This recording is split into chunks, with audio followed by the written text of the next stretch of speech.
ನೈಜ ಕಥೆಯ ಆಧಾರದ ಮೇಲೆ ಜನಮನವನ್ನು ಮುಟ್ಲಿ, ಜನಮನ ಇದನ್ನು ನೋಡಿ ತಣಿಸಿ ಜೀವನ ತಿದ್ದುಕೊಂಡು ಮಾರ್ಗದರ್ಶನ ಮಾಡಲಿ ಅಂತ ಹೃದಯ ಹಾರೈಸ್ತೇವೆ. ವಿಶೇಷವಾಗಿ ಇದರ ಬಗ್ಗೆ ಹೇಳಬೇಕು ಅಂದರೆ, ನಮ್ಮ ಮೂರ್ತಿ ಬಹಳ ವರ್ಷಗಳಿಂದ ನಮ್ಮ ಮಠದ ನಮ್ಮ ಸಂಪರ್ಕದಲ್ಲಿದ್ದಾರೆ. ಆತ ಸರಳ, ಸಹಜೀವಿ, ದುರಾಂಕಾರಿಯಲ್ಲ, ಎಲ್ಲರೊಂದಿಗೆ ಪ್ರೇಮಿಗೆ ಹೋಗ್ತಕ್ಕಂಥ ವ್ಯಕ್ತಿ.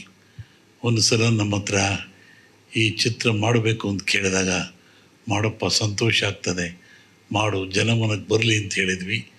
ಇವತ್ತು ಮಾಡಲು ಮತ್ತು ನಮ್ಮ ಕೈಯಿಂದಲೇ ಲಾಂಛನ ಮಾಡಿಸಿದ್ದು ನಮಗಂತೂ ಅತ್ಯಂತ ಬಹಳ ಸಂತೋಷ. ಇಲ್ಲಿ ಒಂದು ವಿಶೇಷವಾದ ಗಮನ ನಾವು ಸಮಾಜ, ದೇಶ, ರಾಷ್ಟ್ರ ಗಮನಿಸಬೇಕು.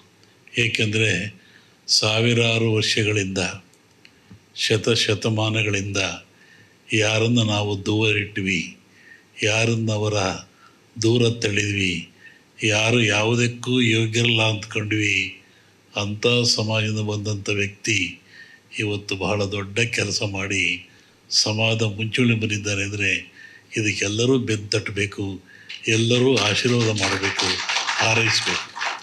ಇವತ್ತು ತುಳಿದಂಥ ಸಮಾಜ ಮೇಲೆ ಎದ್ದು ಬಂದು, ನಾವು ಬಲ್ಲೆವು, ನಾವು ನಾಡಬಲ್ಲೆವು, ಆಳಬಲ್ಲೆವು, ಬದುಕಬಲ್ಲೆವು, ಎಲ್ಲ ರಂಗದಲ್ಲಿ ನಿಂತು ನಾವು ಶ್ರಮಿಸ್ತೀವಿ ಅಂಥೇಳಿ ಇವತ್ತು ಕಲಾ ಪ್ರಪಂಚದಲ್ಲಿ ನಮ್ಮ ಮೂರ್ತಿ ಅವರ ಸಂಗಡಿಗರು ನಿಂತು ಮಾಡಿರ್ತಕ್ಕಂಥದ್ದು ಅತ್ಯಂತ ಶ್ಲಾಘನೀಯ, ಅಮೋಘವಾಗಿರ್ತಕ್ಕಂಥದ್ದು.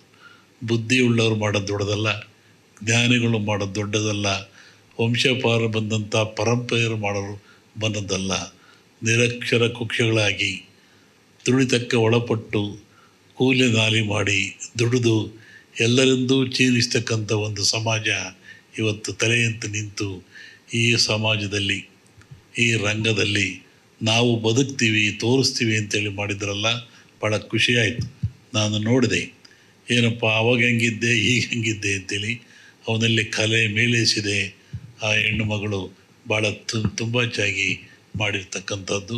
ಇದು ಚೆನ್ನಾಗಿ ಆಗಬೇಕು, ಜನ ಪ್ರೋತ್ಸಾಹಿಸಬೇಕು, ಇದು ಸಮಾಜ ಒಪ್ಪಬೇಕು. ಇಂತಹ ಸಮಾಜದಲ್ಲಿ ಇದು ಬೆಳೀಲಿ, ಬಾಳಿ ತಾರೈಸಿ ಮೂರ್ತಿಯ ಮತ್ತು ಅವರ ಸಂಗಡಿಗರು, ಚಲನಚಿತ್ರರು ಮಾಡಿರ್ತಕ್ಕಂಥ ಕಾರ್ಯ ಅಮೋಘವಾಗಲಿ, ಇದು ಹೆಚ್ಚು ಓಡಲಿ, ಎಲ್ಲ ಕಡೆ ನಾಡಿ ಜನವನ್ನು ಗೆಲ್ಲಿ ಅಂಥೇಳಿ ಹೃದಯದ ಆಶೀರ್ವದಿಸಿ ಇದು ಬಿಡುಗಡೆ ಮಾಡ್ತಾ ಇದ್ದೇವೆ.